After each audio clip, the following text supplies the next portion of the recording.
मरीचि आदि प्रजापतिगण, तामसिक सर्ग, स्वयंभू मनु और शत्रुपा तथा उनकी संतान का वर्णन। श्री पराशर जी बोले, फिर उन प्रजापति के ध्यान करने पर उनके देह रूप भूतों से उत्पन्न हुए शरीर और इंद्रियों के सहित मानस प्रजा उत्पन्न हुई। उस समय मतिमान ब्रह्मा जी के जड़ शरीर से ही चेतन जीवों का प्रादुर्भाव हुआ। मैंने पहले जिनका वर्णन किया है, देवताओं से लेकर स्थावर पर्यंत वे सभी त्रिगुणात्मक चर और अचर जीव इसी प्रकार उत्पन्न हुए। जब महाबुद्धिमान प्रजापति की वह प्रजा पुत्र पोत आदि क्रम से और ना बढ़ी, तब उन्होंने भृगु, पुलस्त्य, पुलह, क्रतु, अंगीरा, मरीचि, दक्ष, अत्रि और वशिष्ठ इन अपने ही सदृश अन्य मानस पुत्रों की सृष्टि की। पुराणों में ये 9 ब्रह्मा माने गए हैं। फिर ख्याति, भूति, संभूति, क्षमा, प्रीति, संति, ऊर्जा, अनसुईया और प्रसूति इन 9 कन्याओं को उत्पन्न कर इन्हें उन महात्माओं को तुम इनकी पत्नी हो ऐसा कहकर सौंप दिया। ब्रह्मा जी ने पहले जिन सनंदन आदि को उत्पन्न किया था, वे निरपेक्ष होने के कारण संतान और संसार आदि में प्रवृत्त नहीं हुए। वे सभी ज्ञान संपन्न, विरक्त और मत्स्य आदि दोषों से रहित थे। उन महात्माओं को संसार रचना से ब्रह्मा जी को त्रिलोकी को भस्म कर देने वाला महान क्रोध उत्पन्न हुआ। हे मुने, उन ब्रह्मा जी के क्रोध के कारण संपूर्ण त्रिलोकी ज्वालामालाओं से अत्यंत दीप्यमान हो गई। उसी समय उनकी टेढ़ी भ्रुकुटी और क्रोध संतप्त ललाट से दोपहर के सूर्य के समान प्रकाशमान रुद्र की उत्पत्ति हुई। उसका अति प्रचंड शरीर आधा नर और आधा नारी रूप था। तब ब्रह्मा जी अपने शरीर का विभाग कर ऐसा कहकर अंतर्ध्यान हो गए।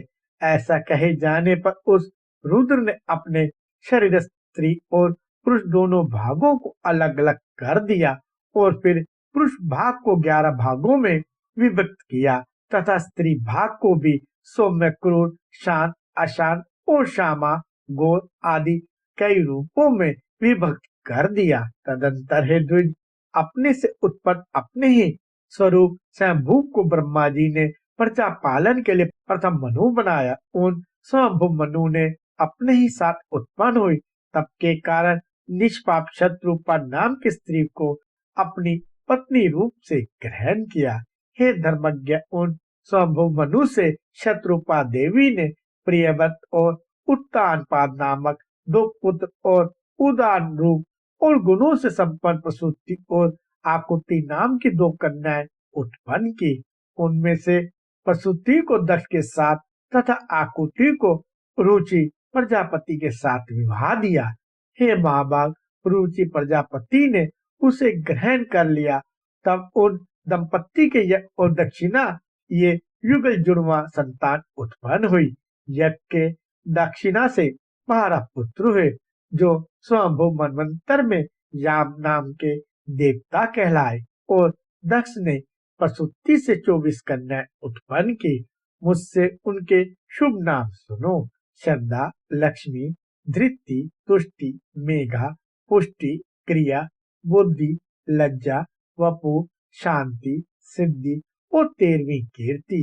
इन दक्ष कन्याओं को धर्म ने पत्नी रूप से ग्रहण किया।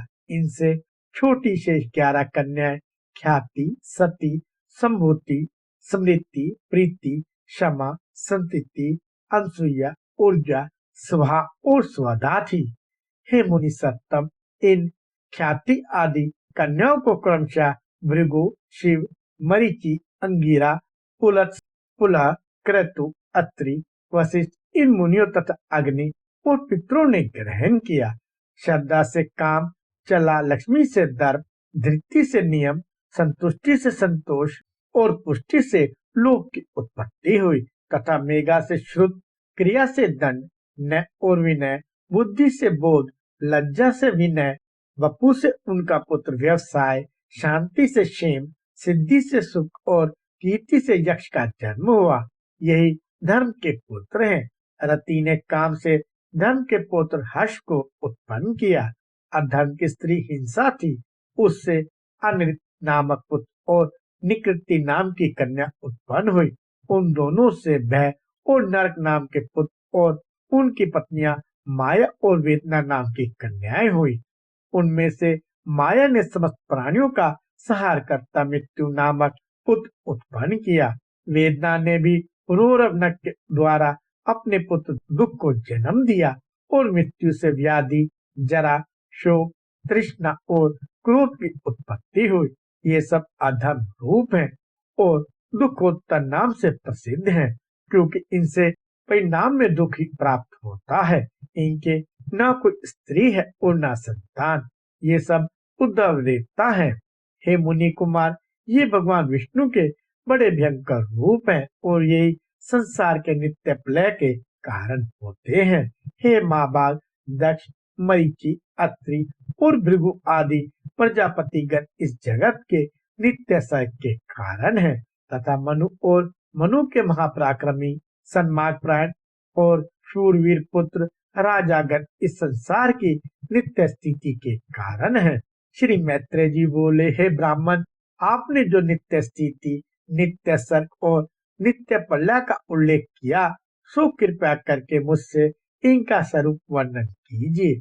श्री पराशर जी बोले, जिनकी गति कहीं नहीं रुकती, वे अचिंत्य आत्मा सर्वव्यापक भगवान मधुसूदन निरंतर इन मनु आदि रूपों से संसार की उत्पत्ति, स्थिति और नाश करते रहते हैं। हे द्विज, समस्त भूतों का 4 प्रकार का प्रलय है, नैमित, प्राकृत, आत्यांतिक और नित्य है। उनमें से नैमित प्रलय ही ब्रह्म प्रलय है, जिसमें जगतपति ब्रह्मा जी कल्पांत में शयन करते हैं, तथा प्राकृत प्रलय में ब्रह्मांड प्रकृति में लीन हो जाता है। ज्ञान के द्वारा योगी का परमात्मा में लीन हो जाना आंतरिक प्रलय है, और रात दिन जो भूतों का क्षय होता है वह नित्य प्रलय है। प्रकृति से महत्वादि क्रम से जो सृष्टि होती है वह प्राकृतिक सृष्टि कहलाती है, और अवंतर प्रलय के अनंतर जो ब्रह्मा के द्वारा चराचर जगत की उत्पत्ति होती है वह दैनंदिनी सृष्टि कही जाती है। और हे मुनि श्रेष्ठ, जिसमें प्रतिदिन प्राणियों की उत्पत्ति होती रहती है, उसे पुराणार्थ में कुशल महानुभवों ने नित्य सृष्टि कहा है। इस प्रकार समस्त शरीर में स्थित भूत भावन भगवान विष्णु जगत की उत्पत्ति, स्थिति और प्रलय करते रहते हैं। हे मैत्रेय, सृष्टि, स्थिति और विनाश की इन वैष्णवी शक्तियों का समस्त शरीरों में समान भाव से अहनिश संचार होता रहता है। हे ब्राह्मण, ये तीनों महती शक्तियां त्रिगुण में ही है, अतः जो उन तीनों गुणों का अतिक्रम कर जाता है वह परम पद को प्राप्त कर लेता है, फिर जन्म मरण के चक्र में नहीं पड़ता।